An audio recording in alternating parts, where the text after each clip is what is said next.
Hi students, welcome back. I am CA Pramod Patipati and you are watching CA Final Financial Reporting Classes. तो last lecture में हमने special cases में से एक जो special case था वो कंप्लीट किया था. Let's go move on. हम जाते हैं नेक्स्ट वाले जो special cases in the sense यानी क्या, there are different cases wherein we have to understand कि वो केस क्या है और उसके बेसिस में हमें रेवेन्यू कैसा रिकग्नाइज करना चाहिए, राइट. तो उसी के बेसिस में हमने पहले चीज देखा था प्रिंसिपल एंड एजेंट, जिसमें वी अंडरस्टूड दैट अगर आप प्रिंसिपल हो in the contract, in that case आप ग्रॉस में रिकग्नाइज करोगे रेवेन्यू. अगर इन केस एजेंट हो तो फिर उस केस में नेट में रिकग्नाइज करना होगा. नेट में इन द सेंस जो भी कमीशन मिलेगा आपको, जो भी सेल्स कमीशन होगा या फिर उसे उससे जो भी रेवेन्यू निकालेगा वो रिकग्नाइज करना होगा. ठीक है. Then comes the next thing. आ जाओ, अगला वाला चीज देखेंगे हम, कंसाइनमेंट.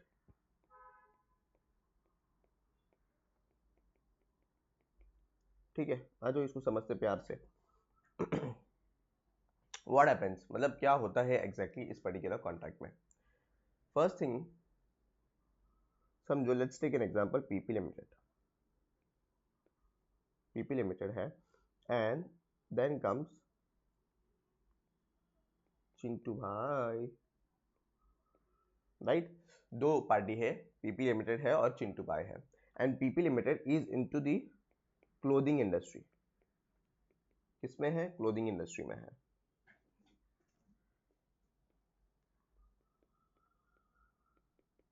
मानते हो? Yes sir. अब जब क्लोथिंग इंडस्ट्री में है तो उस केस में पीपी लिमिटेड क्या करता है? पीपी लिमिटेड ये जो क्लोथ्स है ना, इसमें से कुछ क्लोथ्स आर कंसाइंड, मतलब कंसाइनमेंट के बेसिस में किसको भेज रहा है? चिंटू को भेज रहा है. ठीक है. कितने का है? समझो ₹1 लाख का है. ₹1 लाख का क्लोथ्स जो है वो फर्दर बेचने के लिए, समझो पीपी लिमिटेड जो है, PP limited stays in Mumbai and Chintu stays in UP. ठीक है. चिंटू कहाँ पे स्टे करता है? चिंटू यूपी में स्टे करता है. तो क्या हो रहा है? Overall transaction is that PP limited is sending some clothes of his brand to Chintu भाई for selling it further in UP. बरोबर. यूपी में बेचने के लिए फिर से बेच रहा है. किसको? चिंटू भाई को. This is on consignment basis. अच्छा सर, ये पूरे ट्रांजेक्शन को क्या मैं सेल मान सकता हूँ क्या? What do you think? क्या पूरे ट्रांजेक्शन को सेल मान सकते हैं क्या? बिल्कुल भी नहीं. पूरे ट्रांजेक्शन को सेल नहीं मान सकते. क्यों नहीं मान सकते हैं? क्योंकि चिंटू के पास जो गुड्स रिसीव किया, चिंटू ने जो गुड्स रिसीव किया है उसको अनकंडीशनली पेमेंट करने की जरूरत नहीं है. यानी सर समझाने, यानी क्या, चिंटू जो भी गुड्स रिसीव कर रहा है ₹1 लाख का, उसके लिए पीपी लिमिटेड को कुछ पैसा नहीं देगा. First thing, right. अगर समझो तुम कस्टमर होते और कस्टमर को मैं कुछ गुड्स बेच रहा हूं, तो फिर उस केस में क्या होगा? उस केस में होगा कि कस्टमर जो है ना गुड्स परचेस करेगा और कैश दे देगा या बैंक में पैसा दे देगा, right. This is what the actual transaction is. But यहाँ पे चिंटू जो है, चिंटू को कुछ पे करना नहीं है. ठीक है. चिंटू को कब पे करना है? Chintu has to pay when it is finally transfer to ultimate consumer. इसको अलग कलर में करूं?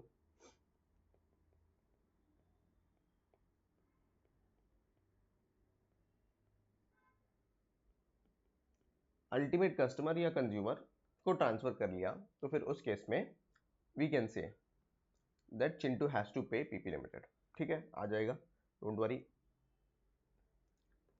आ गया. ठीक है. तो क्या हो रहा है? चिंटू लिमिटेड क्या करेगा? जब अल्टीमेट कस्टमर को बेचा, मतलब अल्टीमेट कस्टमर को बेच दिया, तो फिर उस केस में चिंटू को पैसा मिलेगा, वो पैसा पीपी लिमिटेड को ट्रांसफर करेगा. तो फर्स्ट ट्रांजेक्शन यहाँ पे, फर्स्ट ट्रांजेक्शन क्या हो रहा है? फर्स्ट ट्रांजेक्शन यहाँ पे कंसाइनमेंट हो रहा है. अरे यार पढ़े होंगे ना, फाउंडेशन में होता ही ये कंसाइनमेंट चैप्टर. ठीक है. तो कंसाइनमेंट चैप्टर फाउंडेशन में एकदम इजी वाला चैप्टर होता है. तो ये कंसाइनमेंट बेसिस में क्या होता है? एक कंसाइनर होता है और एक कंसाइनी होता है. तो फिर यहाँ पे PP limited is a consignor and consignee is Chintu bhai, right. तो कंसाइनर क्या करेगा? कंसाइनर गुड्स बेचेगा किसको? चिंटू को.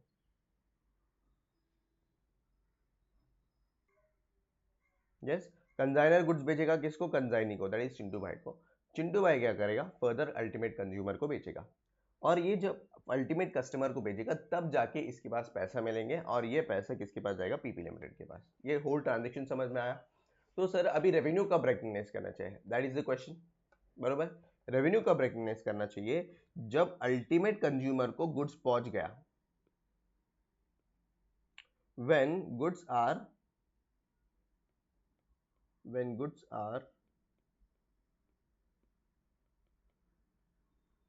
purchased by ultimate consumer, या फिर अल्टीमेट कस्टमर बोलता हूं, then in that case revenue is recognized। ठीक है, समझा ये चीज?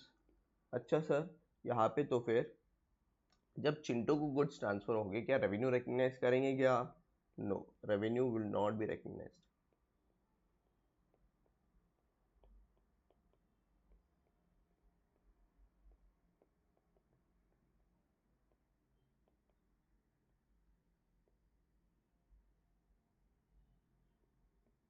Goods transferred on consignment basis. ठीक है, मानते हो? समझ में आया क्या बोला मैंने? सिंपल सा ट्रांजेक्शन में कोई भी हार्ड एंड फास्ट रूल नहीं है। जब कोई भी कंसाइनर है एंड कंसाइनमेंट पे गुड्स जा रहा है तो फिर उस केस में क्या होता है? कंसाइनमेंट में क्या होता है? कंसाइनर होगा, कंसाइनर गुड्स बेचेगा कंसाइनी को, और कंसाइनी क्या करेगा? फर्दर उसको सेल करेगा टू अल्टीमेट कस्टमर। जब अल्टीमेट कस्टमर को सेल करेगा तब जाके हम मान सकते हैं, सॉरी, तब जाके हम मान सकते हैं कि रेवेन्यू रिकग्नाइज होगा। अब इसके लिए कुछ कुछ कंडीशंस दिए हैं। ये जो कंसाइनमेंट है ना, यहाँ पे रेवेन्यू कब नहीं रिकग्नाइज करना चाहिए, वो आ जाओ देखते हैं।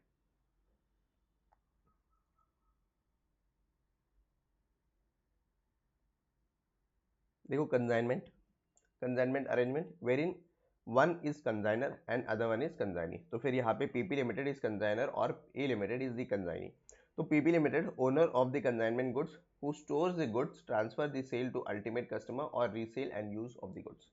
ठीक है, if all of the three conditions, अगर तीनों कंडीशंस फुलफिल हो जाते हैं, then it is considered that the control of the goods has not been transferred to end consumer. ठीक है, अगर तीनों भी कंडीशन फुलफिल हो गया तो फिर उस केस में हम क्या मानेंगे? The control has not been transfer to end consumer. ठीक है, मतलब एंड कंज्यूमर को अभी तक बेचा नहीं है, वो अभी भी कंसाइनमेंट में ही है और रेवेन्यू रिकग्नाइज नहीं होगा। तो पहला कंडीशन क्या है? कंसाइनी जो है can return the goods to the consignor whenever consignor requires. यानी क्या? कंसाइनर जो है यहाँ पे जैसे पीपी लिमिटेड है, पीपी लिमिटेड क्या कर सकता है? ए लिमिटेड से जब भी मन चाहे तभी गुड्स को रिटर्न करवा के ले सकता है। ठीक है, तो कंसाइनमेंट में वही तो होता है। समझो मैं हूँ, ठीक है, मैं क्या करता हूँ? वही क्लोथिंग इंडस्ट्री में हूँ, क्लोथिंग इंडस्ट्री में या फिर फैशन इंडस्ट्री में हूँ। अब फैशन में कैसा है कि बहुत सारे गुड्स होते हैं और फैशन अपडेट होते रहता है। तो फिर मैं क्या कर सकता हूँ? फर्स्ट मैं कुछ मटेरियल बेचूंगा फैशन के, ठीक है, वो सेल करने के लिए। जैसे ही फैशन अपडेट हो जाएगा, अब आजकल बहुत फैशन अपडेट होता है, राइट? तो फिर फैशन जैसे ही अपडेट हो जाएगा मैं क्या करूंगा? उसको फिर से लेके आ जाऊंगा और न्यू प्रोडक्ट्स बेचता रहूंगा। ठीक है, तो whenever consigner wants can return can ask for the goods, right? और कंजाइनी के पास क्या राइट है? कंजाइनी चुपचाप गुड्स ला के देगा। तो उस केस में हम मानेंगे कि control has not been transferred. फिर consignee does not have unconditional obligation to pay for the good product, although its right be required to pay for the deposit। it has a right। अच्छा, okay, it might be required to pay for the deposits. यानी क्या? Simply same, फिर से same example दे दो। जो कंजाइनर है, जैसे मैं समझो मैं कंजाइनर हूँ फैशन इंडस्ट्री का, मैं गुड्स दे रहा हूँ। अब जब गुड्स दे रहा हूँ टू दी कंजाइनी, उससे मैं कोई पैसा नहीं लूंगा। ठीक है, उससे कोई पैसा नहीं लूंगा। क्यों? क्योंकि what he is doing is that वो मेरा एक मीडिएटर है टू सेल द गुड्स, बरोबर। तो फिर मैं क्या करूंगा? गुड्स उनको बेचूंगा और वो अल्टीमेट कंज्यूमर को बेचेंगे। बट यहाँ पे एज अ ट्रस्ट मैं छोटा सा एक डिपॉजिट अमाउंट दे सकता हूँ फ्रॉम द कंजाइनी, हो सकता है। But consignee is not responsible for paying overall amount, मतलब जितना भी सेल है, जितना भी मैं गुड्स बेच रहा हूँ, उसके लिए पेमेंट करने की कोई भी जरूरत नहीं है। As a point of trust हम क्या ले सकते हैं? थोड़ा सा एक डिपॉजिट अमाउंट लेके रख सकते हैं। तो that might be one thing, but उसको कोई अनकंडीशनल ऑब्लिगेशन नहीं है to pay for the goods. ठीक है, ये वर्ड अनकंडीशनल ऑब्लिगेशन पे फॉर द प्रोडक्ट्स, जो भी कंसाइनमेंट हो रहा है उसके लिए पे करने की जरूरत नहीं है। एंड थर्ड वन क्या है, the product is controlled by the entity until a specified event occurs, such as the sale of the product to the customer of the dealer, or until the specified period expires। यानी क्या, जो मैं हूँ consignor हूँ, consignor is able to control the product until it is sold to the customer, या फिर उसका जो है ना एक स्पेसिफिक पीरियड है, कंसाइनमेंट का स्पेसिफिक पीरियड है, वो एक्सपायर नहीं हो रहा है, तब तक मैं कंट्रोल कर पा रहा हूँ, तब तक क्या बोलेंगे, control is not transfer to the consignee as well as customer. तो उस केस में हम क्या मान सकते हैं, रेवेन्यू ने रिकॉग्नाइज नहीं करना है। रेवेन्यू कब रिकॉग्नाइज करेंगे, revenue recognise only when the control is transfer to the end customer. End customer को जब गुड्स पहुंचेगा तब जाके मानूंगा। तो फिर से बता दूं, कंसाइनमेंट अरेंजमेंट क्या होता है, consignment arrangement is nothing but दो पार्टीज होते हैं, कंजाइनर होता है एंड कंजाइनी होता है। तो कंजाइनर क्या करेगा, सिर्फ कंजाइनी को गुड्स बेचेगा और वो गुड्स जो है ना अल्टीमेट एंड कस्टमर को सेल होगा। ठीक है, जब अल्टीमेट एंड कस्टमर को जब सेल होगा तब जाके रेवेन्यू रिकॉग्नाइज करना चाहिए। ये छोटे मोटे ये 3 पॉइंट दिए ना, तो सिंपल लॉजिकल पॉइंट्स है। क्या, जब तक कंट्रोल नहीं ट्रांसफर होगा, फर्स्ट ये जो कंजाइनी है, consignee has not to pay as the consignee does not have any unconditional obligation to pay for the goods, यानी उसको पे नहीं करना पड़ेगा for the goods we are transferring. Second, control उसके पास ट्रांसफर नहीं होगा कंजाइनी के ऊपर, या फिर बोल सकता हूं मैं कंजाइनर जो भी है ना, जो कंजाइनर है वो कंजाइनी को कभी भी गुड्स जो है वो रिटर्न करने बोल सकता है, या फिर वो क्या कर सकता है, वो कंजाइनी को बोल सकता है कि ये जो गुड्स है ना ये दूसरा कंजाइनी को ट्रांसफर कर। समझ रहे हो, गुड्स जो है गुड्स दूसरे कंजाइनी को ट्रांसफर कर लो, तो वो भी कर सकता है, वो भी डायरेक्शन दे सकता है। If that is the case, then in that case control is not transferred. Along with that, यहाँ पे product is controlled by the consignor only until it is not sold to the end customer. तो ये तीनों condition अगर fulfil हो गया तो फिर उस केस में इसको कंसाइनमेंट अरेंजमेंट मानेंगे और रेवेन्यू रिकॉग्नाइज नहीं करेंगे जब तक वो अल्टीमेट कंज्यूमर तक नहीं पहुंचता है या कस्टमर तक नहीं पहुंचता है। Is that clear, and customer तक जब तक नहीं पहुंचता है तब तक हम रेवेन्यू रिकॉग्नाइज नहीं करेंगे। Hope so this is very clear. हम चलते हैं क्वेश्चन की तरफ। एक अच्छा सा छोटू सा क्वेश्चन है, वो देख लेते हैं।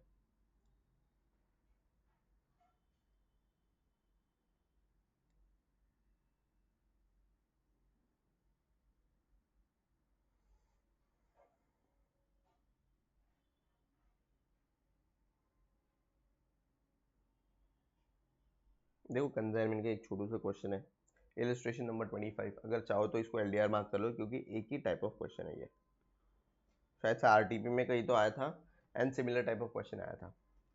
Manufacturer M enters into 60 days consignment contract to ship 1000 dresses to retailer A store. तो यहाँ पे क्या हो रहा है, मैन्युफैक्चरर एम है जो एंटर कर रहा है, 60 दिन का कंसाइनमेंट है, 60 डेज का कंसाइनमेंट है, contract to shift 1000 dresses to retailer A store. ठीक है, retailer A is obligated to pay manufacturer 20 per dress when the dress is sold to an end consumer। तो यहाँ पे रिटेलर ए का काम क्या है, वो क्या करेगा, 20 रुपए पर ड्रेस पे करेगा, किसको, जो भी मैन्युफैक्चरर एम है उसको, जब वो सेल हो जाएगा टू द एंड कंज्यूमर। ठीक है, during the consignment period, M जो मैन्युफैक्चरर एम है, जो कंजाइनर बोल सकते हैं, as a contractual right to require A to either return the dresses, यानी उसको खुद को रिटर्न करने बोल सकता है, और transfer them to another retailer, या फिर वो किसी और को ट्रांसफर करने बोल सकता है। Manufacturer M also required to accept a return of inventory. ठीक है, तो मैन्युफैक्चरर एम जो है ना वो क्या बोल रहा है, अगर तुम्हारे पास बिक नहीं रहा है इन्वेंट्री तो फिर मुझे फिर से बेच दो, यानी रिटर्न कर दो। State when the control is transfer, simple है, कंट्रोल कब ट्रांसफर होगा, तुम्हें तो पता है कंट्रोल ट्रांसफर होगा when it is sold to the end customer, right.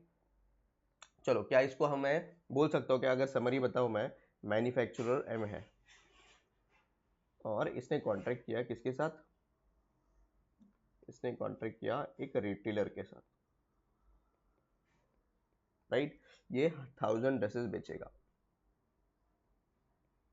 बरोबर, और ये जो बदले में ना ए क्या देगा, ₹20 पर ड्रेस, ₹20 पर ड्रेस किसको दे देगा, मैन्युफैक्चरर एम को देगा। When when it is sold, dresses are sold to end customer, बराबर। जब ड्रेसेस सोल हो जाएंगे किसको, एंड कंज्यूमर को, तो फिर तब जाके मानूंगा मैं मैन्युफैक्चरर को 20 रुपए देना है। ओके। उसके साथ साथ में इसके साथ कंडीशंस है। क्या कंडीशंस है? पहला कंडीशन क्या है, इन्वेंट्री रिटर्न कर सकता है, ठीक है। सेकेंड कंडीशन क्या है कि manufacturer M can direct A to transfer goods to another retailer.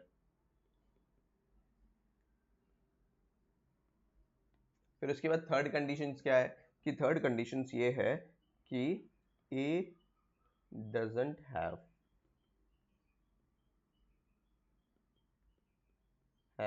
Unconditional obligation to pay for the goods.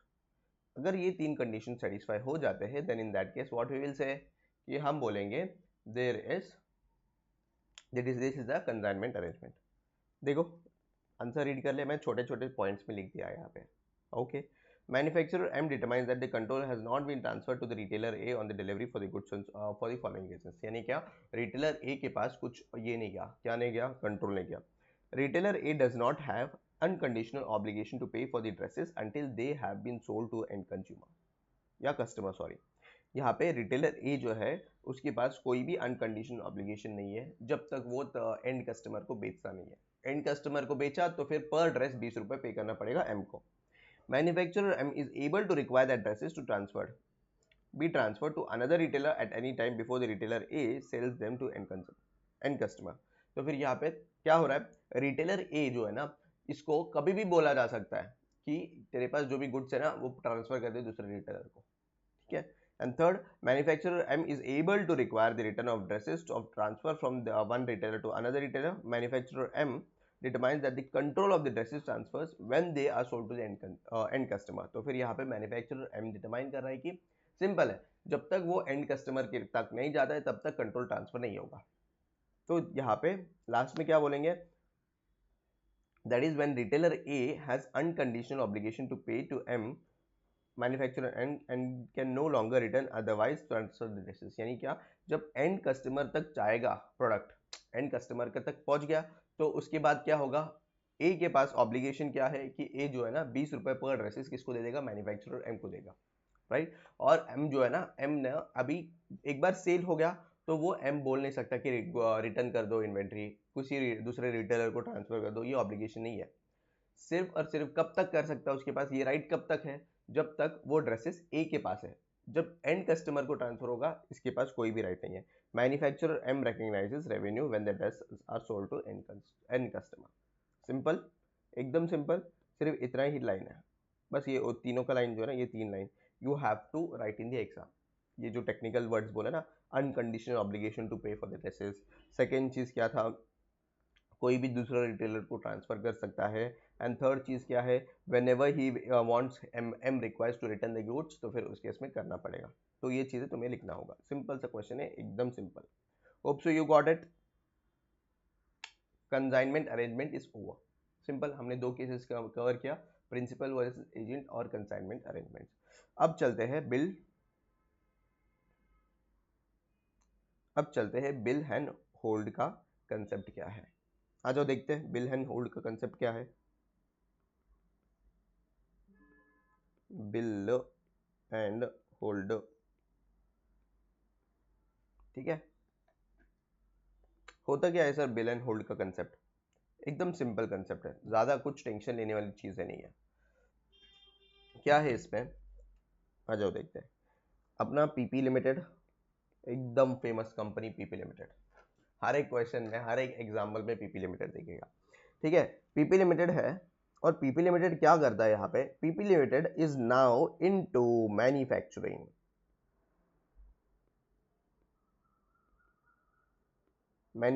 machines and spare parts। एकदम ठीक। पीपी लिमिटेड क्या कर रहा है यहाँ पे, मैन्युफैक्चरिंग करता है और उसके साथ साथ में इसका स्पेयर पार्ट भी, जो भी मशीन का स्पेयर पार्ट्स है वो भी मैन्युफैक्चरिंग करता है। अब आया इसके पास एक कस्टमर, अब कस्टमर गेस करो कौन होगा, कस्टमर होगा चिंटू भाई। ठीक है, कस्टमर कौन है? चिंटू। तुमको ना 115 याद करते ही चिंटू याद आना चाहिए, क्योंकि हमने चिंटू के ऊपर बहुत सारे एग्जांपल्स लिए। ठीक है, तो चिंटू ने क्या किया? चिंटू ने बोला कि सर ने बोलेगा अभी, मालक तुम क्या करो, तुम लोग जो है ना हमें मशीनरी दे दो। ठीक है, मशीन दे दो। और यहाँ पे मशीनरी में क्या होता है? मशीनरी में एक छोटा सा ये है, क्या है? छोटा सा डिफॉल्ट है कि ये मशीन में ना हर 2 साल में, एवरी 2 इयर्स में एक स्पेयर पार्ट को चेंज करना होता है। एक स्पेसिफिक स्पेयर पार्ट है, उसको चेंज करना होता है। अभी कौन सा है वो पूछो मत, बस समझ लो कि स्पेयर पार्ट है। तो फिर for every 2 years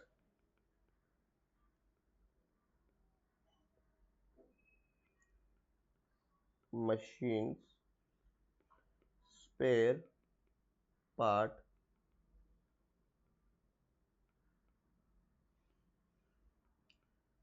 has to be changed. समझ गया? Yes sir. तो चिंटू बोल रहा है कि ठीक है, मैं मशीनरी परचेस कर लूंगा। परचेस्ड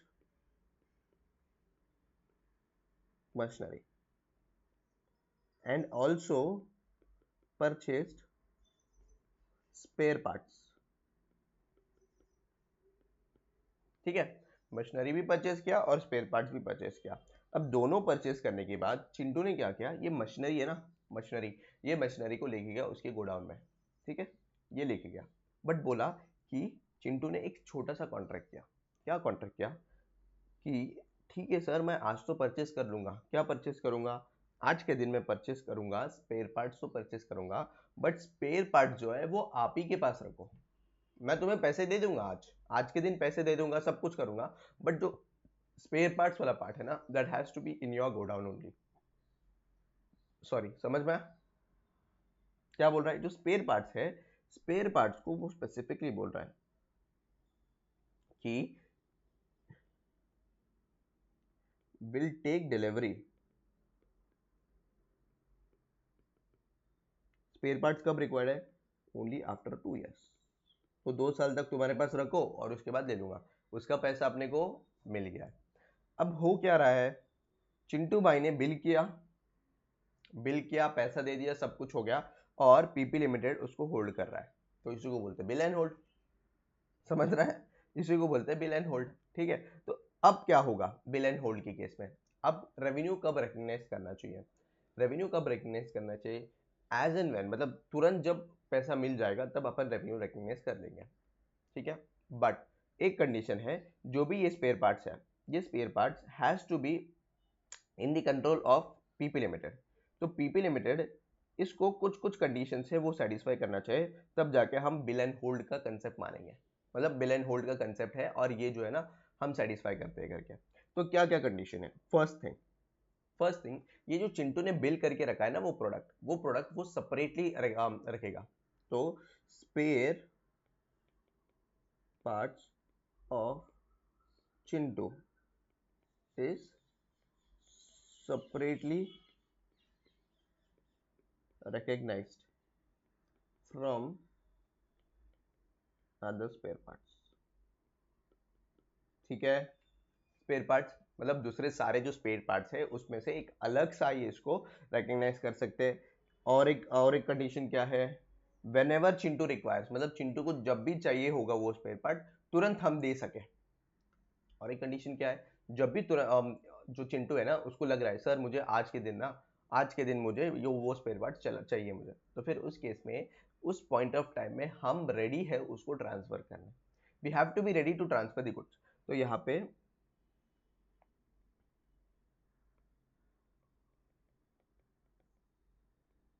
entity should be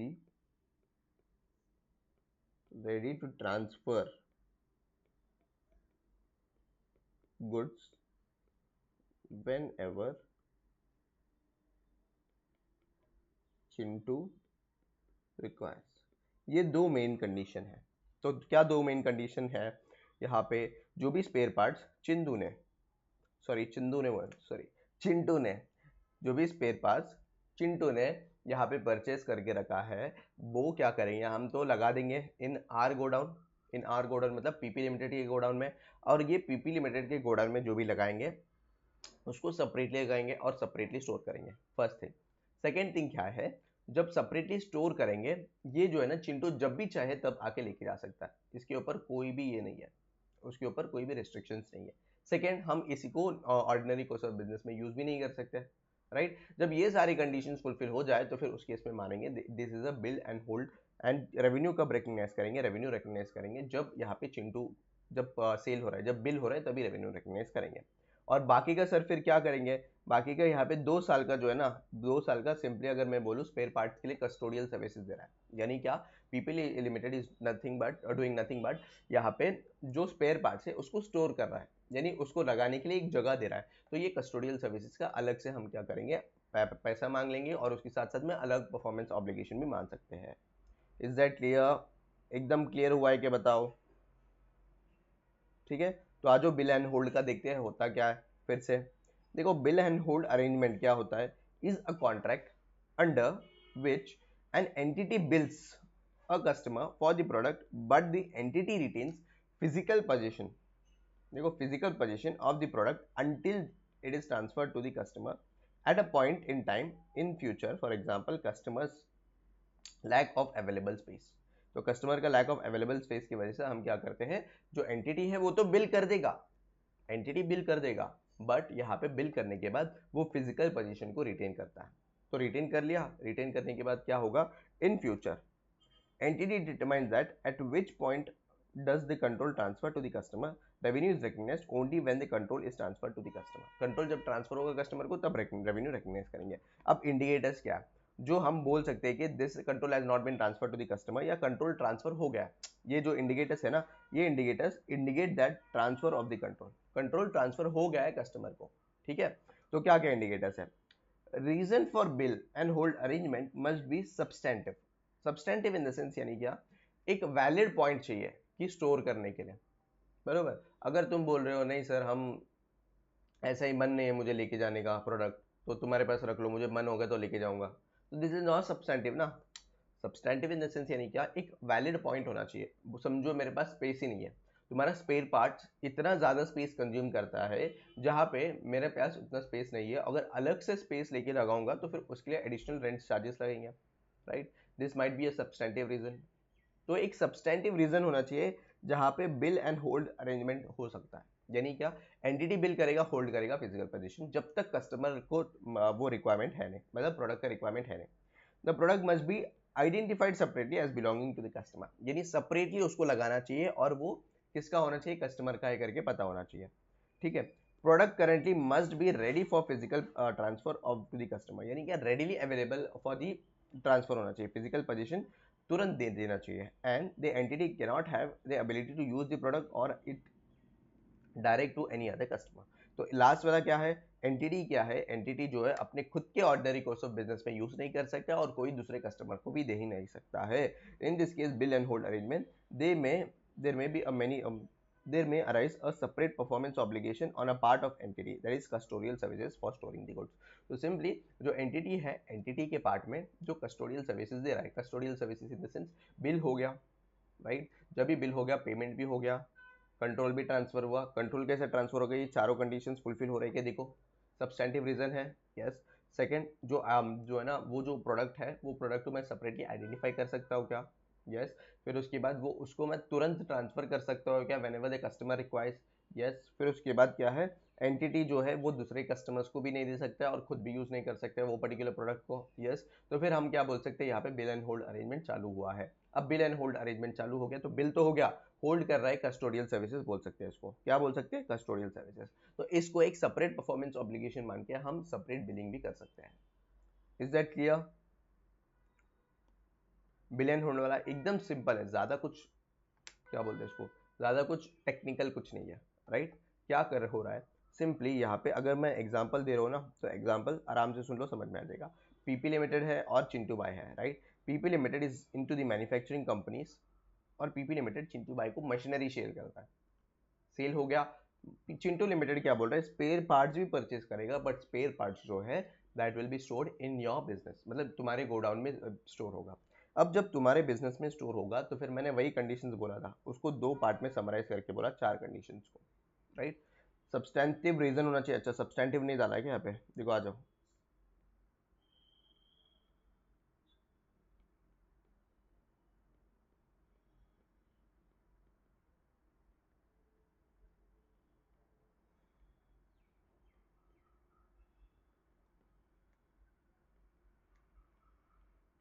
ठीक है, बिल एंड होल्ड अरेंजमेंट के लिए एक सब्सटेंटिव रीजन चाहिए। ओके, ये तीनों कंडीशंस, अगर तीनों चारों कंडीशन सेटिस्फाई हो गए तो फिर उस केस में हम बोल सकते हैं this is bill and hold arrangement. Is that clear? आ जाओ अब देखते हैं इसके रिलेटेड क्वेश्चन, एकदम अच्छा सा क्वेश्चन है, वो देख लो तो तुम्हारा आंसर बन जाएगा।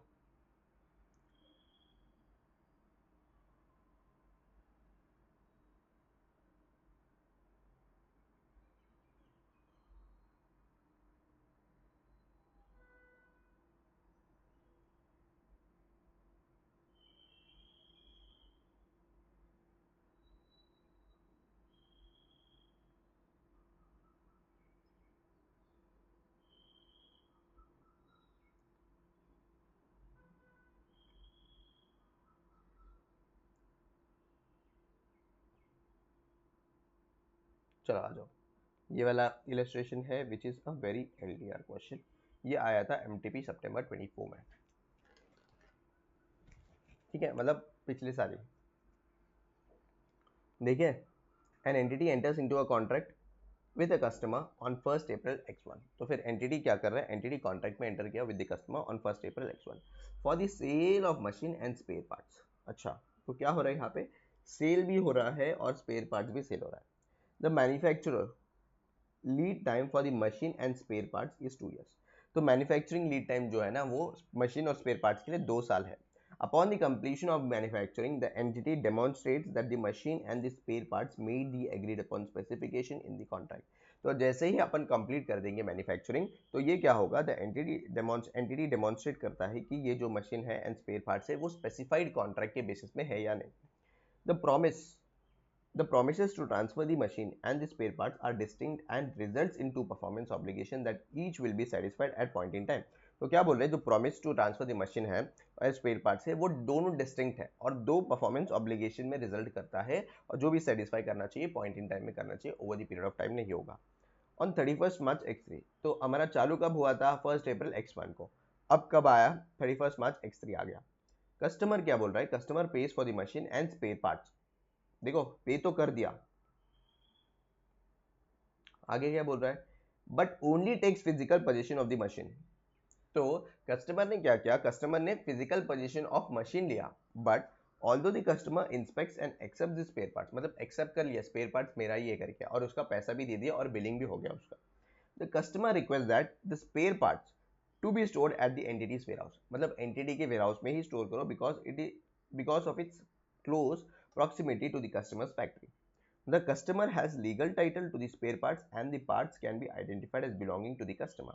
तो कस्टमर जो है, अगर यहाँ पे देखोगे ना, वेरी सिंपल थिंग, क्या बोल रहे हैं, ये इसको ना अलग कलर में करता हूँ तो तुम्हें अच्छे से अंडरस्टैंडिंग आएगा। क्या बोल रहा है, the customer has a legal title to spare parts and the parts can be identified as belonging to the customer. अच्छा कलर नहीं लग रहा है ये कलर लेते हैं। Furthermore, the entity stores the spare parts in separate section of the warehouse and the parts are ready for immediate shipment at the customer's request। कुछ याद आ रहा है क्या तुम्हें, अभी जस्ट 2 मिनट पहले पढ़े थे हमने क्या। एक कंडीशन क्या होता है, एक कंडीशन ये होता है कि बिल एंड होल्ड हो गया और सब्सटेंटिव रीजन होना चाहिए। सेकंड चीज है क्या था कि ये जो है ना कस्टमर के जो गुड्स है ये सेपरेटली आइडेंटिफाइबल है या नहीं। तो अगर देखोगे यहाँ पे तो कस्टमर का गुड्स जो है that has a legal title, जो भी लीगल टाइटल है to spare the spare parts and part can be identified as belonging to the customer. तो ये सेपरेटली आइडेंटिफाइबल है। और उसके साथ साथ में furthermore the entity stores the spare part in separate section of the warehouse. तो एक separate section of the warehouse में इसको स्टोर किया गया है and the parts are ready for immediate shipment, मतलब तुरंत वो जब भी कस्टमर रिक्वायर करेगा तब वो उसको ट्रांसफर कर देंगे हम। ठीक है, the entity expects to hold the spare parts for 2 to 4 years and the entity does not have ability to use the spare parts or direct them to any other customer। तो अपना तीसरा या चौथा कंडीशन था ना ये, कि entity क्या करेगा, एंटिटी होल्ड करेगा स्पेयर पार्ट्स को, एंड एंटिटी देखो does not have ability to use the spare parts और direct them to use to any other customer, मतलब दूसरे कस्टमर्स को भी नहीं दे सकता। How will the company recognize revenue for the sale of machinery and spare part? Is there any performance obligation attached to the sale of goods? तो यहाँ पे क्या है, परफॉर्मेंस ऑब्लिगेशन है या, तो देखो यार मैं तो बोलता हूँ यहाँ पे 3 परफॉर्मेंस ऑब्लिगेशन है, राइट। एक सेल ऑफ मशीन, दूसरा है sale of spare parts, third मैं बोलूँ तो ये कस्टडी सर्विसेज है। क्यों सर, 2 से 3 साल तो हम स्टोर कर रहे हो गुड्स अपने पास, पैसे तो मिल गए बट उसका स्टोरेज कॉस्ट भी लगेगा। मतलब क्या, एक गोडाउन है, गोडाउन में एक स्पेसिफिक पोर्शन उनके लिए डेडिकेट किया मैंने, तो फिर उस केस में रेंट चार्जेस भी लगेंगे ना, तो उसको बोलते हैं कस्टोडियल सर्विसेज। तो हम ये 3 मानेंगे और तीनों के बेसिस में हम अलोकेशन करेंगे दी ट्रांजेक्शन प्राइस। देखो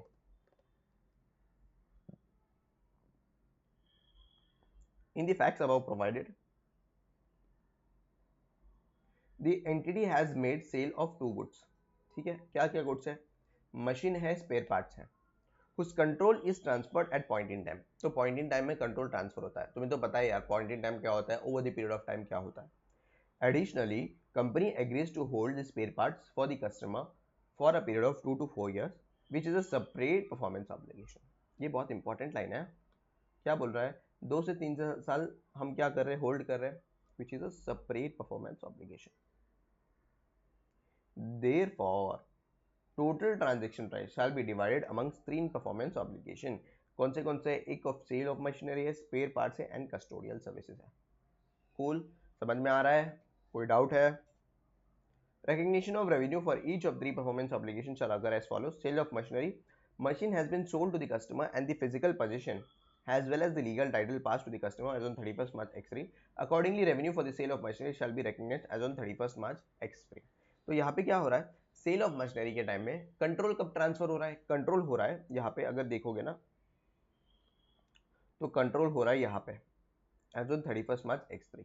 ठीक है, क्योंकि कस्टमर जब तभी पे करता है for both spare parts and machinery, तो स्पेयर पार्ट्स का भी तभी ही होना चाहिए। देखो, the customer has made a payment for the spare parts and legal title has been transferred to the specifically identified goods, but such spare parts continue to be in the physical possession of the entity। तो हम वो condition check करेंगे। In this regard, the company shall evaluate if the revenue can be recognized on bill and hold basis if the following criteria are met। अभी क्या क्या criteria, the reason for the bill and hold arrangement must be substantive. तो substantive है या नहीं, क्यों substantive है sir, customer has specifically requested for the entity to store the goods in their warehouse owing to close proximity of the customer's factory। तो customer का factory बहुत पास में है, तो वो जब चाहे तब आके लेके जा सकता है, तो ठीक है, तो फिर ये मान सकते हैं it is a valid point.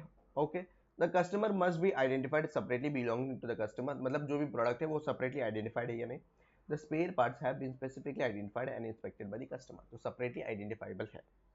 Third चीज, the product currently must be ready available for the physical transfer to the customer. तो फिर अभी प्रोडक्ट जो है वो रेडीली अवेलेबल होना चाहिए कस्टमर को ट्रांसफर के लिए। The spare parts are identified and segregated therefore are ready for delivery and delivery must be belonging, यानी क्या, सिर्फ यहाँ पे डिलीवरी के लिए रेडी फॉर डिलीवरी है। Okay, and third, the entity can not have the ability to use the product or direct for any use. तो फिर वही करे, space have been segregated and can not be directed to any other customer. तो चारों conditions fulfil हो रहे हैं ना, हो रहे सर, तो उस केस में all the conditions are satisfied, इसको हम बोल सकते हैं bill and hold model. Hence the company recognized revenue on 31st March X3। देखो हाँ, ध्यान रखो, ये कब, जब 2 साल 3 साल के बाद नहीं, अभी एज ऑन 31st मार्च जब बिल एंड पे कर रहे हैं हम, कस्टमर पे कर रहा है, उसी डेट में हमें रेवेन्यू रिकग्नाइज करना चाहिए, इसी डेट में हम रेवेन्यू रिकग्नाइज करेंगे। क्यों सर, हमारा ये बिल एंड होल्ड के बेसिस में आ रहा है। अब ये जो बिल एंड होल्ड वाला पार्ट है, होल्ड को हम क्या बोलेंगे, कस्टोडियल सर्विसेज, और ये कस्टोडियल सर्विसेज का परफॉर्मेंस ऑब्लिगेशन सेपरेट मानेंगे और उसका ट्रांजेक्शन प्राइस देखेंगे। Such services shall be given for the period of 2 to 4 years from 31st March X3 when where the services are being given uniformly and customer receives and consumes the benefit simultaneously। मतलब क्या, जैसे जैसे store करता जाऊंगा, first year के लिए store किया मैं समझो, तो customer is simultaneously receiving the benefit, तो इसको over the period of time हम रिकग्नाइज करेंगे स्टेट लाइन बेसिस में। समझ रहा है क्या हो रहा है, मतलब क्या, जैसे कस्टोडियल सर्विसेज दे दूंगा वैसे वैसे कस्टमर साइमल्टेनियसली इसको बेनिफिट मतलब साइमल्टेनियसली बेनिफिट कंज्यूम करता है। कैसे सर, कस्टमर को यूज कब करना चाहिए, 3-4 साल के बाद, बरोबर। उसको क्या करना है, अभी स्टोर करना है। वो अभी खुद के गोडाउन में करे या दूसरे लोगों के। अब यहाँ पे क्या हो रहा है, एंटिटी के गोडाउन में कर रहा है। तो एंटिटी के गोडाउन में जब कर रहा है तो इज नथिंग बट उसका जो प्रोडक्ट है वो सेफ एंड सिक्योर है इन हाँ godown. Yes, that is nothing but customer is directly consuming the benefit, right. तो इसके लिए हम सेपरेट परफॉर्मेंस ऑब्लिगेशन मानेंगे और साइमल्टेनियसली ये बेनिफिट कंज्यूम कर रहा है तो over the period of time का एक कंडीशन फुलफिल करता है, थर्ड क्राइटेरिया आई गेस। तो उस केस में फर्स्ट या सेकंड क्राइटेरिया जो भी होगा but simultaneously consumes the benefit वाला जो क्राइटेरिया है वो over the period of time है। तो हम over the period of time इसको रिकॉग्नाइज करेंगे रेवेन्यू को। तो अगर मैं सिंपली अगर बताऊं तो इन दोनों का पॉइंट इन टाइम होगा और इसका जो है ना ये over the period of time होगा। कूल, एकदम सिंपल है, समझ में आ गया? यस सर, अगर समझ में आया होगा तो हम बढ़ते एक छोटू सा क्वेश्चन के ऊपर।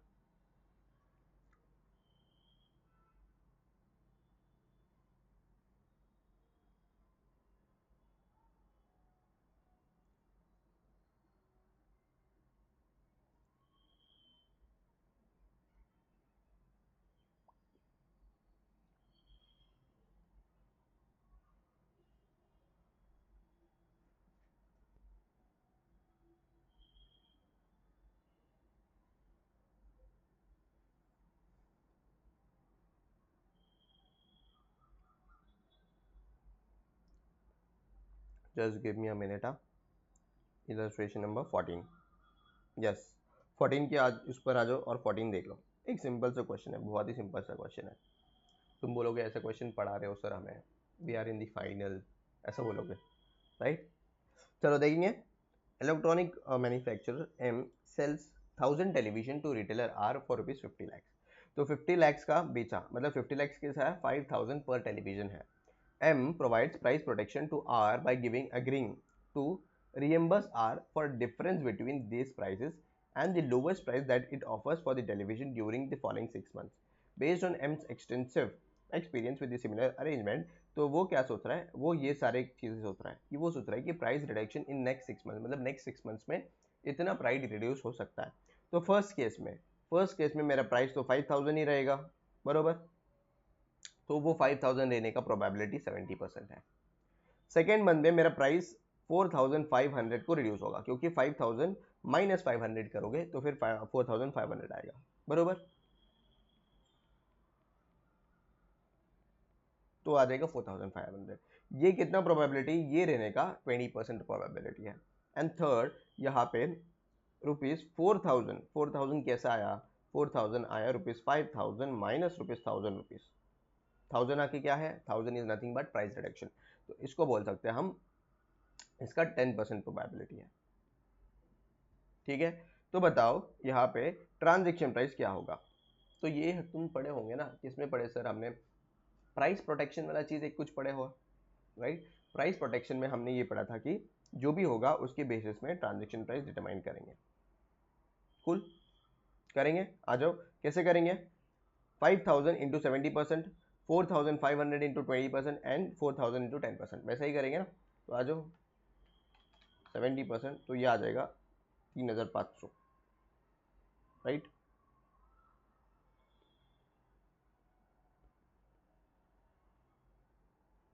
फिर उसके बाद 4500 होने का प्रोबेबिलिटी 20% है तो 900 आएगा। एंड 4000 का 10% 400, कितना होगा total transaction price, 3500 plus 400 plus 900, तो ये हो जाएगा 4800 पर television on an average. Price transaction price कितना होगा, 4800। देखो, after considering all the relevant facts and circumstances, M determines that expected value method provides the best prediction of the amount of consideration to which it will be entitled. As a result, it estimates the transaction price to be 4800 per television. वही आया हमारा answer, yes sir वही आया। एकदम simple था, मानते हो, एकदम सिंपल, एकदम सिंपल। तो क्वेश्चन नंबर 15 रीड कर लो, समझ में आ रहा है तो वेल एंड गुड, ठीक है। तो करे read question. Construction company C enters into a contract with customer E to build an asset. तो क्या बोल रहा है, कंस्ट्रक्शन कंपनी है और कंस्ट्रक्शन कंपनी ने कस्टमर ई के साथ कॉन्ट्रैक्ट में आया for building an asset. Depending on when the asset is completed, depend करता है when the asset is completed, C will receive either 1 lakh or 1 lakh 30। तो प्रोजेक्ट कंप्लीट्स ऑन टाइम तो 1 लाख 30 आ जाएगा, उसका 90% प्रोबेबिलिटी है। प्रोडक्ट डिले हो जाएगा तो 1 लाख 10 मिलेगा, उसका 10% प्रोबेबिलिटी है। अच्छा सर, तुम्हें क्या लग रहा है, व्हाट डू यू थिंक कि यहाँ पे कौन सा मेथड यूज होना चाहिए? वेरिएबल कंसिडरेशन तो पढ़े हो, राइट? तो फिर वेरिएबल कंसिडरेशन के अंडर तुम लोगों ने देखा कि एस्टिमेशन कैसा करना चाहिए वेरिएबल कंसिडरेशन। उसका दो मेथड है, मोस्ट लाइकली मेथड और expected value method. Most likely method में अगर दो से ज्यादा आउटपुट है तो फिर हम क्या मानेंगे, most likely sorry expected value method use करेंगे। मोस्ट लाइकली मेथड कैसा, जब दो आउटकम है तभी जाके यूज करेंगे। तो क्या यहाँ पे कितना आउटकम है, यहाँ पे आउटकम है सर दो, सिर्फ दो आउटकम है। तो ये जो दो आउटकम है इसको मैं कौन सा लगाऊंगा, मोस्ट लाइकली मेथड, बरोबर है? Yes, most likely method. अच्छा सर ठीक है, मोस्ट लाइकली मेथड तो लगाएंगे, बट कौन सा पार्ट हम मतलब रेवेन्यू में रिकग्नाइज करेंगे, यानी कितना वेरिएबल कंसिडरेशन रिकग्नाइज करेंगे? तो मैंने सिंपली ये बताया था, क्या जिसका ज्यादा प्रोबेबिलिटी है उसको रिकग्नाइज करो ना, समझ रहे हो? जितना ज्यादा प्रोबेबिलिटी है, अभी जैसा प्रोजेक्ट कंप्लीशन टाइम में होगा इसका 90% प्रोबेबिलिटी है, तो 10% प्रोबेबिलिटी 1 लाख 10 का है, तो जो 1 लाख 10 का है डिले होने का चांसेस बहुत कम है ना, टाइम में कंप्लीट होने का चांसेस बहुत ज्यादा है। तो मोस्ट लाइकली क्या लग रहा है, मोस्ट लाइकली मुझे ये लग रहा है, तो मोस्ट लाइकली इसी को कंसिडर करूंगा, राइट? तो वही बोल रहा है देखो, because there are only two possible outcomes under the contract, C determines that using the most likely amount provides best prediction of the amount of consideration to which it will be entitled. C estimates the transaction price to be 1,30,000, which is a single most likely amount. मतलब single most likely amount C वाला part है. Okay, cool. Okay sir, अभी हम चलते हैं आगे.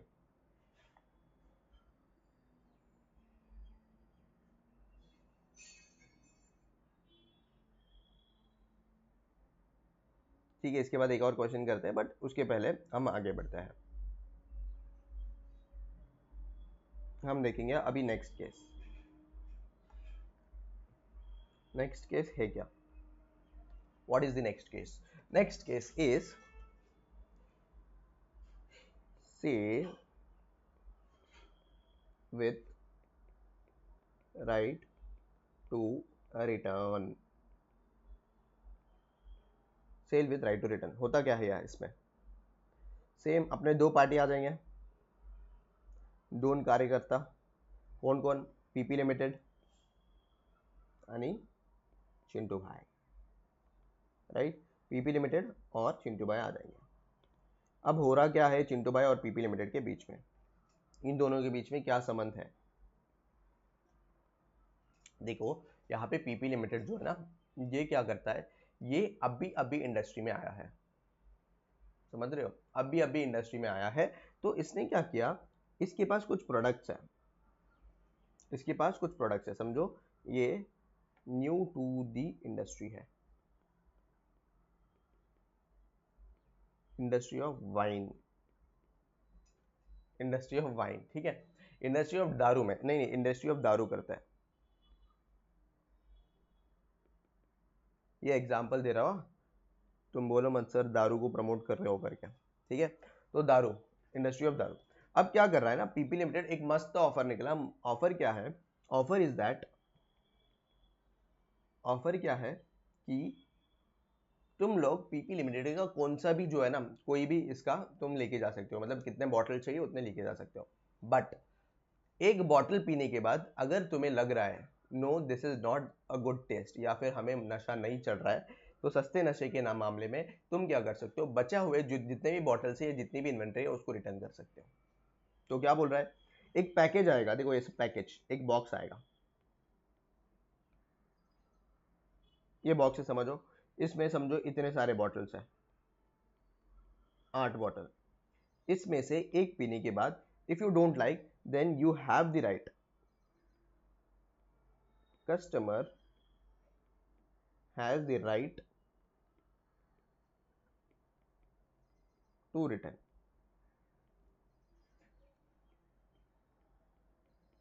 ठीक है, कस्टमर के पास क्या है, right to return the goods है.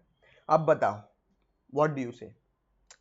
कस्टमर जो है ना लास्ट बॉटल भी कर सकता है, कस्टमर जो है 2 बॉटल भी कर सकता है, कस्टमर 4 बॉटल भी कर सकता है and PP limited is open to accept all the bottles, मतलब all the inventory, PP is ready to accept. यहाँ पे चिंटू के पास है, चिंटू के पास ये ऑप्शन है, चिंटू आया परचेज किया। तो अभी क्वेश्चन आता है, क्वेश्चन क्या आता है, क्वेश्चन ये आता है कि पीपी लिमिटेड जो है ना, पीपी लिमिटेड को रेवेन्यू कितना रिकॉग्नाइज करना चाहिए,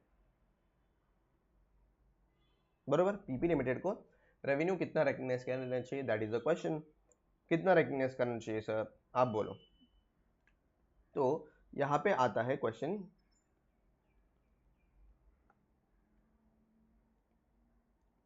रेवेन्यू कितना रिकॉग्नाइज करना चाहिए।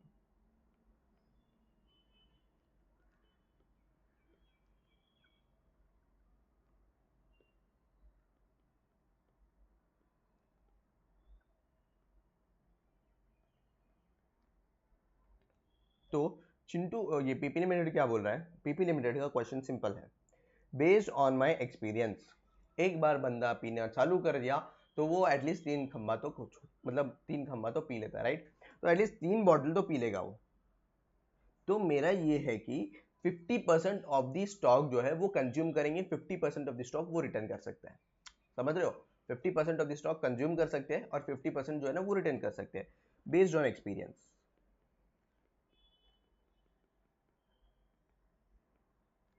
50% is consumed and 50% is returned। चलो रिटर्न कर दिया, तो उस केस में अभी कैसा करेंगे सर, इसका अकाउंटिंग क्या होगा मुझे वो बताओ। अकाउंटिंग ये होगा कि समझो इसका जो टोटल प्राइस है 1000 रुपीज का है, कितना है 1000, तो चिंटू रेवेन्यू कितना रिकॉग्नाइज करेगा, चिंटू रेवेन्यू रिकॉग्नाइज करेगा, रेवेन्यू अकाउंट, सॉरी पहले तो बैंक में पैसा आएंगे ना, पहले तो पूरा कैश पे करके जाएंगे, तो पूरा का पूरा 1000 रुपए तो आ जाएगा चिंटू को, यस। अब चिंटू कितना रेवेन्यू रिकॉग्नाइज करेगा, 2 रेवेन्यू करेगा।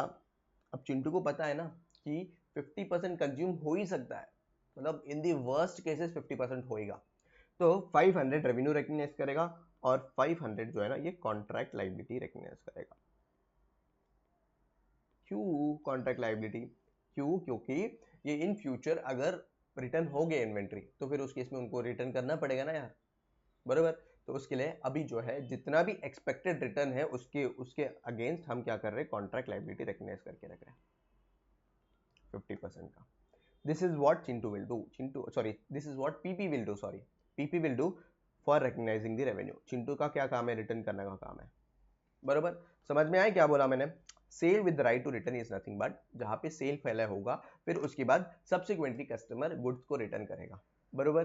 तो अब यहाँ पे जब सब्सिक्वेंटली कस्टमर रिटर्न करेगा गुड्स, तो उस केस में क्या होगा, मतलब जो एंटिटी है जो सेल कर रहा है उसको तो पता नहीं ना कितना रिटर्न होगा, उसने तो राइट दे दिया। तो अब क्या हो सकता है, अब जैसा रेवेन्यू कितना रिकॉग्नाइज करना चाहिए वो क्वेश्चन है, तो based on the experience PP limited ये बोल रहा है, पीपी लिमिटेड या कोई भी इंडस्ट्री के पास एक्सपीरियंस होता है कि एक पर्टिकुलर पीरियड ऑफ टाइम देते हैं sale for right to return 90 days का, और ये 90 डेज में अगर तुम लोगों ने एक्सेप्ट कर लिया सेल तो टोटल एक्सेप्ट हो जाएगा, अगर उसमें से 50% एक्सेप्ट कर लिया तो 50% रेवेन्यू होगा, 50% मेरा रिटर्न होगा, राइट। तो फिर बेस्ड ऑन दैट एक्सपीरियंस हमने बोला कि 50% तो कंज्यूम होगा ही, तो फिर उस केस में 50% का रेवेन्यू रिकॉग्नाइज किया और 50% कॉन्ट्रैक्ट लायबिलिटी। अच्छा सर, यहाँ पे एक और क्वेश्चन आएगा, क्या क्वेश्चन है सर, ये कॉन्ट्रैक्ट लायबिलिटी को हम रेवेन्यू कब मानेंगे, ये कॉन्ट्रैक्ट लायबिलिटी को रेवेन्यू कब मानेंगे, तो रेवेन्यू कब मानेंगे, when goods are not returned.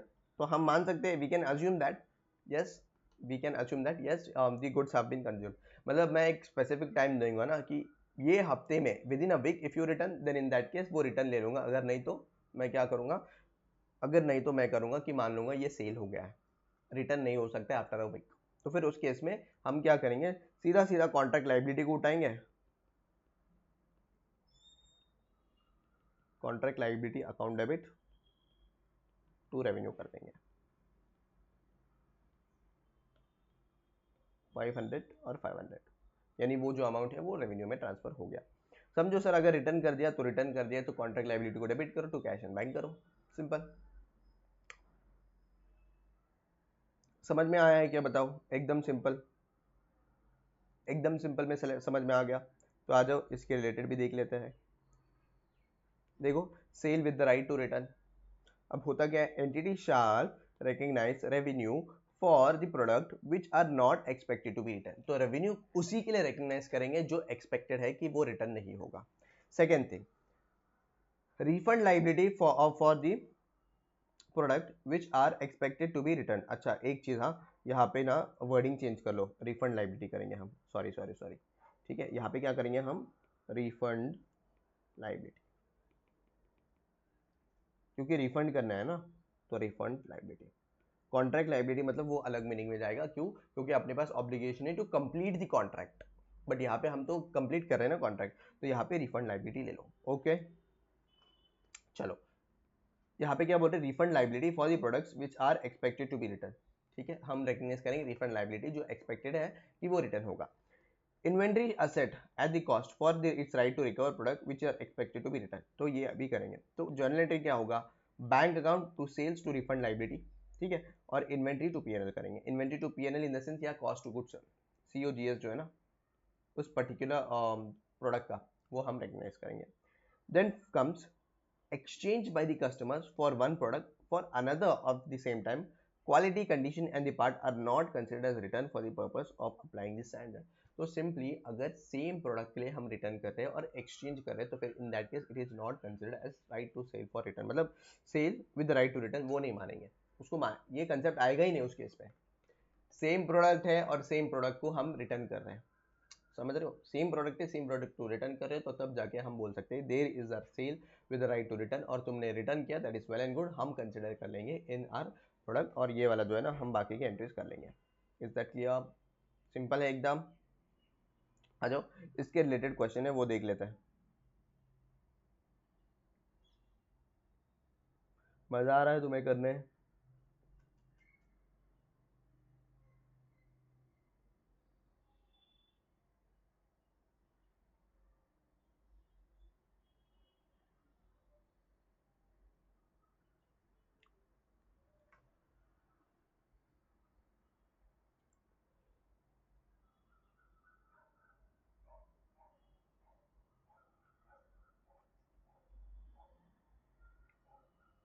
आ गया क्वेश्चन।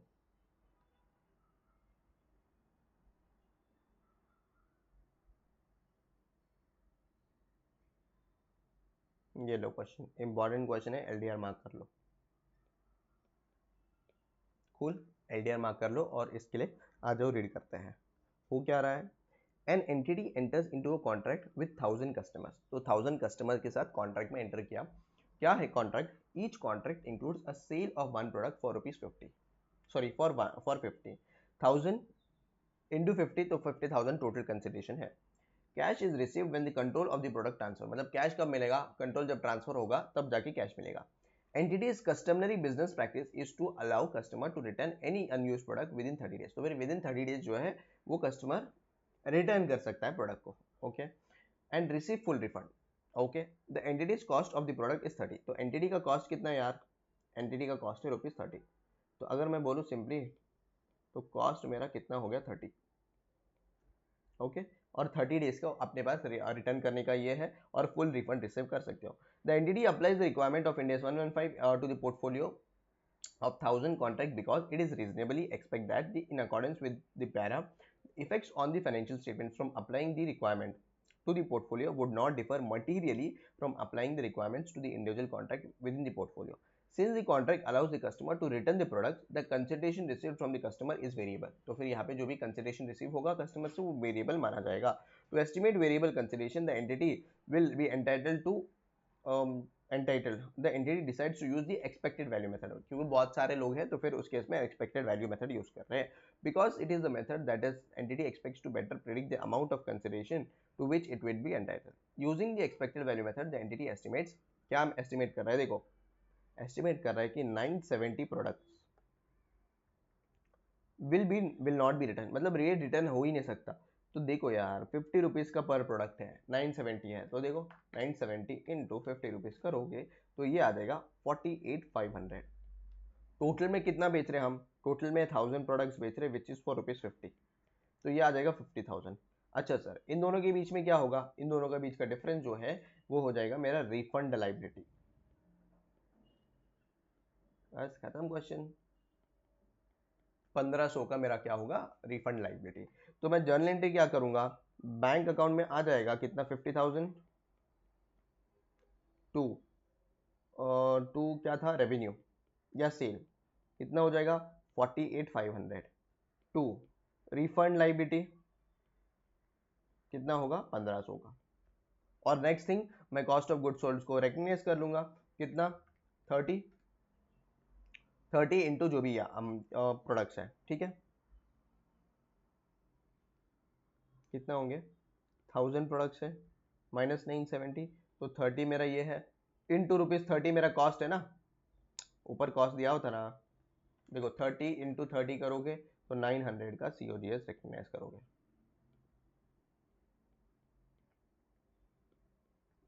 ठीक है, सिंपल है, कोई डाउट है? बस यहाँ पे एक सिंपल तुम्हें एक ब्रीफ दिया, अपन आंसर रीड करेंगे ना, क्यों टेंशन ले रहे? The entity estimates that the cost of recovering the product will be immaterial and expects that the returned product can be resold at a profit. जो return product है वो resold हो सकता है profit में. Determine the amount of revenue and refund liability and the asset to be recognized by the entity for the said contract. Simple है, हमने तो रिकग्नाइज कर लिया, बैंक में मुझे 50,000 आएगा, रेवेन्यू मेरा 48,500 आएगा एंड रिफंड 1,500 होगा, और COGS जो रिटर्न होगा ना गुड्स, उसका COGS भी रिकग्नाइज करना होगा। तो देखो, the entity considers the requirement of arrangement of 115 on constraining the estimates of variable consideration to determine whether the estimated amount of variable consideration of rupees 48,500 can be included in the transaction price. ठीक है, the entity considers the factors और बाकी के factors and determines that although the returns are outside the entity's influence, it is a significant experience in estimating the returns of the product and customer class. In addition, the uncertainty will be resolved within the short period of time, that is 30 days. 30 days में पता चल जाएगा कि वो return आएगा या नहीं आएगा, एकदम सिंपल है। Thus, the entity concludes that highly probable that a significant reversal in cumulative amount of revenue recognized will not occur. Uncertainty is resolved. When the uncertainty is resolved, variable consideration का वो criteria है ना कि हम variable consideration जब recognise करेंगे तो फिर इन फ्यूचर इसको रिवर्स तो ना करना पड़ेगा, तो वो सारी चीजें देखने के बाद हम वेरिएबल कंसिडरेशन इंक्लूड करते हैं, तो वही चीजें बोल रही है यहाँ पे। द एंटिटी में estimate that cost of recovering the products will be immaterial and expects that return products can be resold at the profit. तो उस केस में upon the transfer of control of 1000 the entity does not recognize revenue of 30 products, it expects to be returned. तो फिर consequently revenue 48,500 का करेगा, refund liability 1,500 का करेगा और asset of 900, यानी क्या, ये वाला जो एंट्री है ना ये हो जाएगा इन्वेंट्री टू P&L 900 और 900। सिंपल है, यहाँ पे क्या होगा, ये बैंक अकाउंट में मुझे कितना मिल जाएगा 50,000 टू मेरा रेवेन्यू कितना होगा 48,500 टू मेरा होगा रिफंड लाइबिलिटी 1,500 का। सिंपल हो गया, this is nothing but sale with the right to return. एक क्वेश्चन है, वो एक क्वेश्चन हमने अच्छे से सॉल्व कर लिया। कोई भी डाउट है तो फिर से पूछ लो मुझे, कोई भी डाउट नहीं है? ओके चलो अब आगे बढ़ते हैं, लेट्स गो फर्दर। मैंने क्या क्या बताया अभी तक? मैंने बताया principal versus agent relationship, second चीज बताया sale with the right to return, third था मेरा sale with the right to return, अच्छा बिल एंड होल्ड वाला पार्ट था। अच्छा सर, एक और भी होता है, कंसाइनमेंट भी कर लिया हमने, कंसाइनमेंट भी कर लिया, ओके।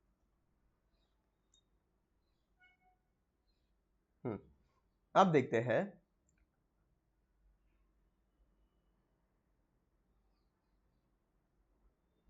हैं non refundable upfront fees.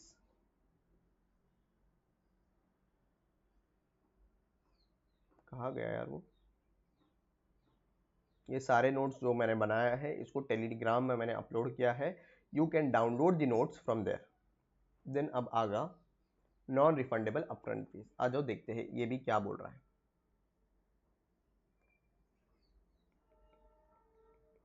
Non refundable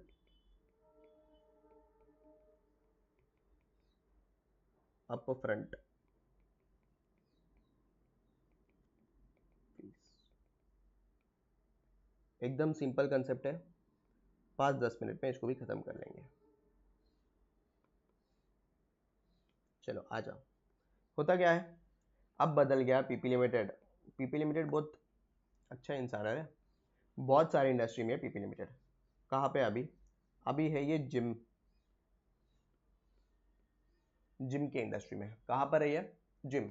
अब जिम के इंडस्ट्री में जब है ना, तो यहाँ पे इसके कस्टमर्स होते हैं। अब कस्टमर तो पता ही है तुमको, चिंटू भाई, कस्टमर है इसका। कस्टमर जब आता है ना, तो पीपी लिमिटेड का एक ही बोलना है कि जब तुम एंटर करते हो जिम, तो तुम्हें पे करना पड़ेगा registration fees. One time payment है, पहले ही तुम्हें पे करना होगा फर्स्ट टाइम जब तुम एंटर कर रहे हो। उसके बाद लाइफ टाइम जो है ना मेंबरशिप रिन्यूअल होगा, बट रजिस्ट्रेशन फीस नहीं लगेगा। तो यहाँ पे चिंटू बोल रहा है ठीक है, ओके, यहाँ पे क्या होगा, करना पड़ेगा, रजिस्ट्रेशन फीस पे करना पड़ेगा, ओके, विच वुड बी ₹1000। अब अपने को देखना है, अभी अपने को देखना है कि पीपी लिमिटेड की बुक्स में ये ₹1000 को रिकग्नाइज करना कैसा चाहिए। क्या ये ₹1000 का सेपरेट गुड्स एंड सर्विसेज दे रहा है? Separate goods and services in the sense, जैसे तुम देखते हो ना रजिस्ट्रेशन के टाइम में ₹1000 भर दिया तो फिर एक जिम बैग मिलेगा, शूज मिलेगा, वाटर बॉटल मिलेगा विद दी जिम का टैगिंग। उसके लिए अगर पैसा ले रहा है ना, तो उसको हम सेपरेट परफॉर्मेंस ऑब्लिगेशन मानेंगे और उसको सेपरेटली हम अलोकेट करेंगे, अलोकेशन मतलब जो भी ट्रांजेक्शन प्राइस है, राइट, बरोबर। बट अगर वो separate goods and services provide नहीं कर रहा है, तो फिर उस केस में क्या करेंगे, हमारा जो सेम है, अपना जो जिम के मेंबरशिप है, उसी में कंसिडर करेंगे और उसी में मान देंगे this is a single performance obligation, right. तो वही है, सिंपल है एकदम। क्या बोल रहा है यहाँ पे, non refundable upfront fee. Does the fee relate to specific goods और services transfer to the customer? मतलब जो भी फीस है अपफ्रंट वन टाइम फीस, वो separate services goods and services के लिए है क्या, चेक करो whether it is yes or no। yes है तो account for as a promised goods and services, recognize allocate consideration as a revenue of the transfer of goods and services। यानी जब वो पे करेगा और जब मैं गुड्स ट्रांसफर कर दूंगा, यानी जिम बैग हुआ, शूज हुआ, बॉटल हुआ, फिर उसके बाद क्या पता एक प्रोटीन पाउडर भी दे सकता है, राइट। ये सारे सेपरेट परफॉर्मेंस, ये सारे क्लब करके मैं बेच रहा हूँ for ₹1000, that is nothing but the registration fees, upfront fee one time के लिए। तो इसको मैं सेपरेट मानूंगा, सेपरेट परफॉर्मेंस ऑब्लिगेशन, और जो भी ₹1000 आ रहा है उसको अलग से मैं रिकग्नाइज करूंगा। अगर वो नहीं है तो account as it as an advance, ठीक है, एडवांस मानेंगे उसको, payment for the future goods और सर्विसेज, एंड रिकग्नाइज करेंगे the revenue when the control of the future goods और services transfer which may include future contract period. यानी क्या, हम क्या मानेंगे उसको, मेंबरशिप लेने वाले जिम का, बरोबर, वो जिम मेंबरशिप का एक एडवांस दिया है इसने, तो एडवांस मानेंगे, और ये advance over the period of time, अब एक साल पूरा आएगा जिम को, वो एक साल में अलोकेट कर देंगे हम। तो समझ में आ रहा है कि क्या बोला मैंने? आ जाओ इधर बताता हूँ। जो ये ₹1000 है, ये ₹1000 को देखना है मुझे, क्या सेपरेट गुड्स एंड सर्विसेज के लिए दे रहा है?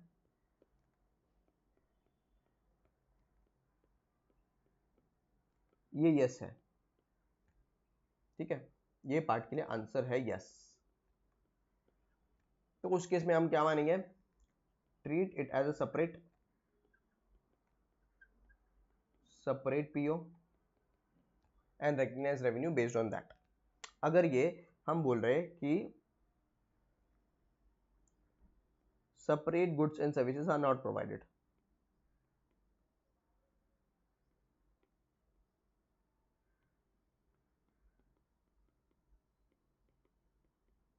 ठीक है, तो उस केस में क्या करेंगे हम, treat the upfront fees as advance, advance मानेंगे एंड इस फ्यूचर इन फ्यूचर उसको अलोकेट कर देंगे। सिंपल, एकदम सिंपल। क्लमजी हो गया क्या बहुत सारा लिखना? ठीक है, देख के समझ जाओगे। ठीक है, तो आज हमने क्या क्या किया, आज हमने किया है very first thing is that principal versus agent, हमने कल ही लेक्चर में खत्म किया था। सेकंड हमने चालू किया था कंसाइनमेंट अरेंजमेंट के साथ, ठीक है, जिसमें revenue will be recognised only when the control is transferred to the customer. Third मैंने पढ़ाया था क्या, बिल एंड होल्ड रिलेशनशिप, जहाँ पे बिल एंड होल्ड अरेंजमेंट में कस्टमर जो है वो बिल करता है, पेमेंट करता है, और उसके बाद उसको जो है ना मिलता है क्या, उसके पास वो गुड्स आता है, उसके पास सॉरी उसके बाद कस्टोडियल सर्विसेज देता है, राइट। और वो custodial services separate performance obligation मानेंगे over the period of time, और रेवेन्यू रिकग्नाइज करेंगे over the period of time.